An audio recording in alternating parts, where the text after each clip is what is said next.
আজকের এই প্রতিরোধ দিবস যাত্রাবাড়ির এটি একটি ঐতিহাসিক ঘটনা। আজকে এই জায়গায় প্রথমেই সেই প্রতিরোধ দিবসে আমাদের এখানে যারা আছেন এবং এর বাইরে যারা আছেন আমাদের মা বোনেরা প্রত্যেকের জন্য আমরা জোরে একটি করে হাততালি দেই, তাদেরকে অ্যাপ্রিশিয়েট করে যে তারা প্রত্যেকে এই আন্দোলনে শরীক হয়েছেন।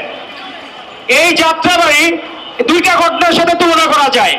একটাকে তুলনা করা যায় রাশিয়ার লেনিনগ্রাদ 872 দিন জার্মানি অবরোধ করে রেখেছিল কিন্তু দখল করতে পারে নাই। এই যাত্রাবাড়িও সেই 17 জুলাই থেকে 5ই আগস্ট পর্যন্ত ফ্যাসিস্টরা দখল করতে পারে নাই।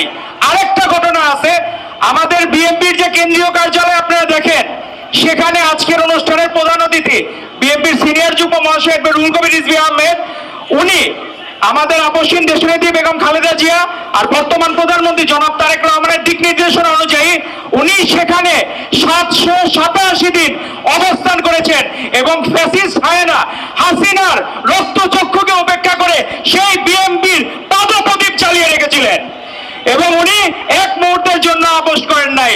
এই শিক্ষাগুলো আমাদের বহন করতে হবে। এখনো আমাদের ছাত্রদলের সভাপতি, তার হাতে এখনো সেই বার্নের সেই ক্ষত রয়ে গেছে। সেই কীর্তি চিহ্ন আমাদেরকে মনে করিয়ে দেয় যতবার বাংলাদেশে আন্দোলন হবে